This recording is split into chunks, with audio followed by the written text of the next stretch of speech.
Americans think they know cars, German engineering, Japanese reliability, American muscle, the names everyone argues about. But I spent months analyzing global auto data, and what I found shocked me.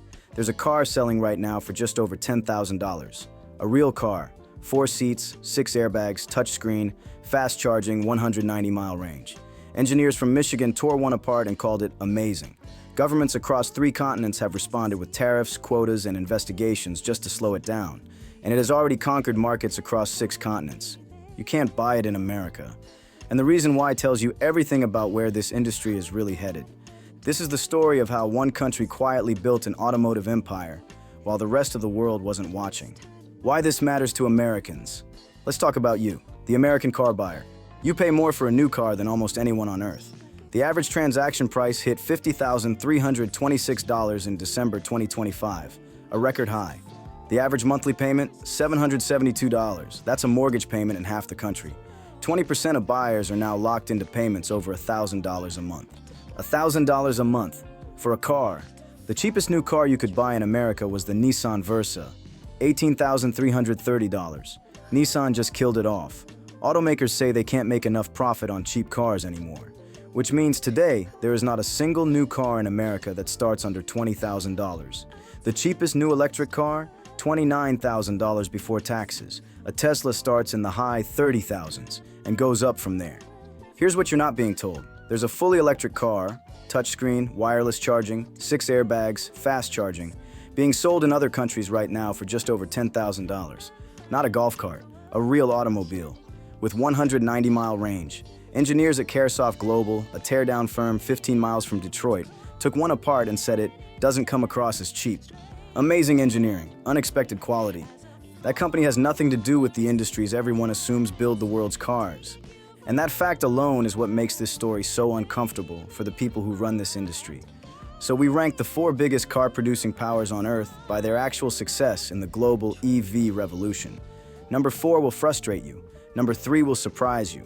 Number 2 will genuinely shock you. And number 1, by the time we get there, you'll understand why Detroit is scared. Country number 4, Germany, the empire that froze. Let's start at number 4, and let's start with the country that invented the modern automobile. Germany, Volkswagen, BMW, Mercedes-Benz.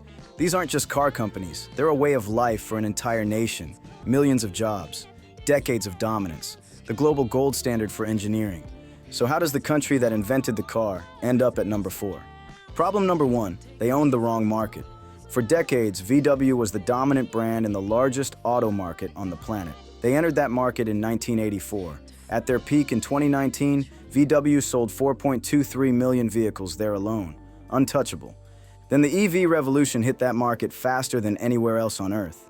By 2024, VW's sales there had fallen to just under 2.9 million. Market share down sharply from its peak, and the company eating their lunch? We'll get to that. Problem number 2, the cost structure that couldn't compete. Back in Germany, the crisis turned existential. In October 2024, VW proposed something that had never happened in the company's 87-year history. Volkswagen says it is going to terminate a job security agreement that has been in place with workers for the last 20 years. The German car maker is also considering closing car plants in Germany. Closing German factories. Multiple factories. The CEO stood up and told workers that VW's factory costs were 25 to 50% above target. In some plants, literally twice the cost of their competitors. 100,000 workers went on strike. VW avoided the closures, but agreed to slash 35,000 jobs by 2030. 1 in 4 positions in Germany gone. Problem number 3, too little, too late. Mercedes-Benz quietly abandoned its pledge to go all electric by 2030. BMW sold fewer than 370,000 fully electric vehicles in 2024, a rounding error against what was coming. Germany's automakers collectively spent years debating the EV transition, while their competitors were already building the factories, the batteries, and the supply chains to win it. Germany built the auto industry as we know it, and right now, that industry is in crisis, not because Germans stopped being good engineers, because the world changed faster than they were willing to move. That's why Germany is number 4. Country number 3, Japan, the wrong bet. Now we get to Japan. And this is where the story gets uncomfortable, because Japan built something the rest of the world genuinely admired: Toyota, Honda, Nissan. Japanese reliability became a global standard. Toyota's production system is still taught in every business school, and Toyota has been the world's #1 automaker by total sales for years. So why is Japan number 3? Because of one decision. One strategic bet that looked smart in 2015, looked reasonable in 2020, and by 2025 looks like a catastrophic miscalculation. The wrong bet, hybrids over batteries. Toyota's chairman publicly positioned himself as a skeptic of pure EVs. He said EVs would only capture 30% of the market long term. He called himself part of the silent majority questioning the transition. And Toyota followed his lead, pouring resources into hybrid technology, while a competitor was perfecting batteries and building charging infrastructure at a scale the world had never seen.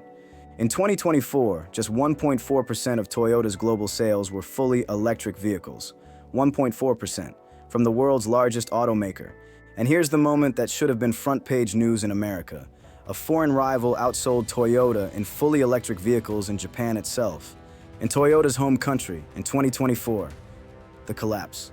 Meanwhile, Nissan nearly fell apart. Profits cratered by over 90% in a single quarter. 9,000 workers were laid off. The company's survival was genuinely in question. A historic alliance with Honda, meant to be Japan's last great defense against the coming wave, collapsed in February 2025 when the two companies couldn't agree on terms. Honda's CEO said it plainly. Companies that cannot respond to the changes will be wiped out. That's not a competitor saying it. That's a Japanese automaker talking about its own industry. Japan is number 3 not because the engineers failed. The cars are excellent. It's because leadership chose to protect what they had instead of building what was coming. Country number 2, the United States, the expensive disaster. Here's where it stings. America invented the modern electric vehicle. Tesla, the Chevy Bolt, Rivian. The US had a head start most countries could only dream of. And then the industry managed to squander it. The losses. Ford's EV division has lost more than $16 billion since 2022. $16 billion. After visiting the competition overseas and seeing what was coming firsthand, Ford's CEO Jim Farley said something that stunned the industry. We're in deep trouble. GM announced a $6 billion hit from its stalled EV transition. Tesla, the American EV champion, the company that was supposed to define this era, posted its second consecutive annual sales decline in 2025, dropping 8.6% to 1.64 million vehicles, the biggest drop in Tesla's history. And while all of this was happening, that $772 monthly payment we talked about kept climbing. People are financing for 7 years just to afford it. You're not just paying more, you're locked in. The wall. Now ask yourself, why can't Americans buy that $10,000 car? The answer is tariffs. In 2024, the US imposed a 100% tariff aimed squarely at the country making this happen, then layered additional duties on top. The effective rate is now just over 100%. Run the math. Even after tariffs double its price, that car would still land in America cheaper than the cheapest EV actually sold here. The car is so inexpensive that even the most aggressive trade barrier in modern automotive history can't make it uncompetitive. When you build a 100% wall to keep out a product, you're saying one thing. We cannot beat this in the open market. That's just math. Why America is still number 2. America is number 2, not last, because the engineering is real, the investment is real, and Tesla remains a genuinely formidable company. But the industry is years behind where it needs to be, and the car that could change the financial life of every American buyer is legally blocked from entering. That's why America is number 2. Country number 1, China, the shocking winner. So who's number 1? Who outcompeted Germany's engineering tradition, Japan's legendary reliability, and America's head start? China. Yes, China. And more specifically, one company that most Americans have never even heard of. Its name is BYD. Build your dreams. That gap between their anonymity in America and their total dominance everywhere else is the whole story. Let me give you the numbers first. In 2025, BYD sold 4.6 million vehicles globally. More than Ford, more than Honda. They are now the world's 6th largest automaker overall, and the world's largest EV maker by a margin nobody saw coming. In 2025, BYD sold 2.25 million fully electric vehicles. Tesla sold 1.64 million. BYD won by over 600,000 cars. It wasn't close. But numbers don't tell you how. The how is what's actually terrifying to the rest of this industry. The man who built it. His name is Wang Chuanfu. Born in 1966 in one of China's poorest provinces. His father died of liver cancer when Wang was 13. His mother died shortly after. His sister-in-law sold her wedding dowry jewelry to buy the textbooks that got him through university. He studied chemistry, left a government research job in 1995 at 29 years old, borrowed $30,000 from a cousin, and started BYD in a rented factory outside Shenzhen with 20 employees. He was making batteries, rechargeable batteries for mobile phones. Within a decade, he was one of the largest battery suppliers to Motorola and Nokia. Then in 2003, he bought a bankrupt Chinese car company for $38 million. The industry laughed. A battery company doesn't make cars. Wang Chuanfu disagreed.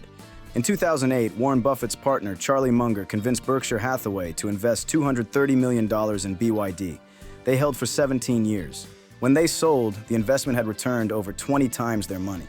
Before he died, Munger said this: "The guy at BYD is better at actually making things than Elon is." Charlie Munger, one of the greatest investors in history, saying that. The secret why China won. So how did BYD succeed where Germany, Japan, and America struggled? 3 reasons. Reason number 1, they control everything. When Tesla builds a car, they buy components from dozens of suppliers. Each link in that chain is a cost. Each cost gets added to the price. BYD doesn't work that way. BYD makes its own batteries, its own chips, its own motors, its own body panels, its own software, its own production equipment. They own lithium mines and operate their own fleet of car-carrying ships. UBS, the investment bank, tore apart a BYD sedan and found 75% of its components were made in-house. Tesla, 46%. That integration gives BYD a cost advantage of roughly 35% over comparable European electric vehicles. The $10,000 car costs BYD roughly a third less to produce than it would cost any Western automaker to build an equivalent. Chinese industrial policy helped this industry get off the ground in its early years, sure, but subsidies alone don't explain why BYD can build 3/4 of a car in-house, or why competitors from Berlin to Detroit are now scrambling to copy the same playbook. That's 30 years of supply chain engineering. There's a second reason this price is possible, and it's brutal. China has over 100 EV brands fighting for the same customers. That kind of domestic competition doesn't just permit low prices, it demands them. Companies that can't hit this price point simply don't survive at home. BYD survived by being the best at it. Reason number 2, the battery no one else has.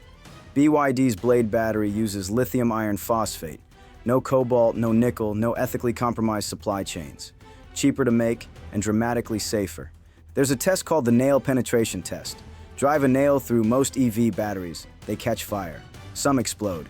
When engineers drove a nail through a BYD Blade battery, the surface temperature rose to between 30 and 60 degrees Celsius. Body temperature, no smoke, no fire. That technology is now pushing battery costs toward $50 per kilowatt hour, the point where an electric car is simply cheaper than a gas car to build. Reason number 3, speed that Western automakers can't match. In the time it takes a Western manufacturer to develop one new car, 40+ months, BYD develops 2. In one recent 12-month period, 3 Chinese EV brands received approval for 83 new car models. Volkswagen received approval for 6. Nissan received 2. BYD files 32 patent applications every single working day, 110,000 R&D engineers, the largest automotive R&D workforce on Earth. They spent $7.5 billion on research in 2024 alone. This is not a company coasting. This is a company at full sprint. The Empire. Here's what that actually looks like on the ground. Southeast Asia. In Singapore, Toyota's market for decades, BYD became the single best-selling car brand overall in 2024. Not just EVs, all cars. In Thailand, BYD has been the #1 EV brand for over 18 consecutive months. Latin America. In Brazil, BYD launched a small electric car called the Dolphin Mini. Orders flooded in within days. It has since broken multiple monthly sales records, becoming the first fully electric car ever to top Brazil's overall monthly sales chart. Brazil is now BYD's single largest market outside China. Europe. BYD registrations grew about 276% year-on-year in 2025. In parts of 2026, BYD has outright overtaken Tesla to become the best-selling EV brand in the UK.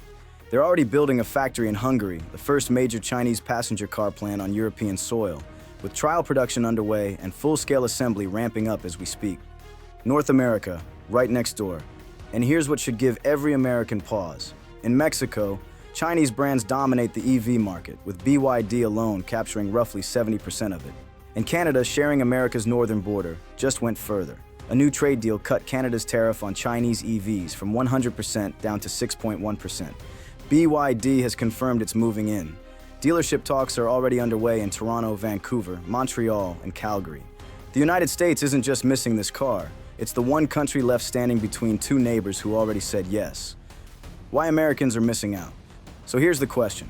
If this company has conquered 6 continents, why do most Americans have no idea it exists? 2 reasons. Reason number 1, the invisible wall. There's no marketing because there's no market. You've never seen a BYD commercial during a football game or a BYD billboard, because there are no BYD dealerships, no showrooms, no test drives in America. The tariff doesn't just block the car, it blocks the awareness that comes with it. If you can't buy something, you stop looking for it. That's simple. Reason number 2, the price assumption. Americans are conditioned to equate price with quality. A $10,000 car must be a bad car. That's the mental model. It's also why it took professional teardown engineers to say publicly, on the record, that it wasn't what they expected.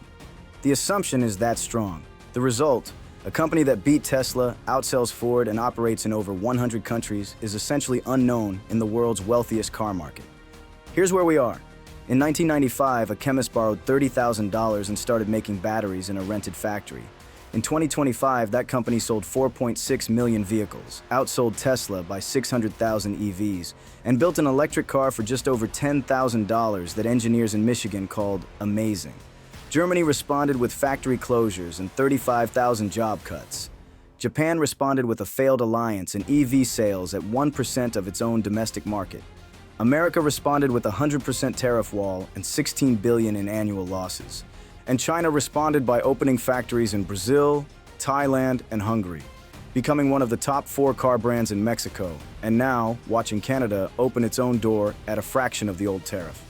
The wall is real, but the company behind it is not going away, and the American consumer, paying $772 a month for a car, might eventually start asking why. I'm not saying hand the keys to the kingdom to a foreign power. I'm saying if American companies want to keep the kingdom, they need to stop building $50,000 toys and start building cars people can actually afford. That's the question the industry doesn't want you asking. So here's mine for you. If both cars were sitting in the same dealership tomorrow, the $10,000 EV or a comparable American EV for $35,000, which one would you honestly drive home? And what's your current monthly car payment? Drop it in the comments. I want to know how many of you are locked into $700, $800, $1,000 a month, while this car exists just beyond the border. Be honest. No brand loyalty, just real talk. If this changed how you see the car industry, hit like. It genuinely helps the channel reach more people who need to see this. Subscribe for the next one. We're breaking down exactly what it would take for this car to finally reach America. The legal hurdles, the political reality, the timeline. Thanks for watching.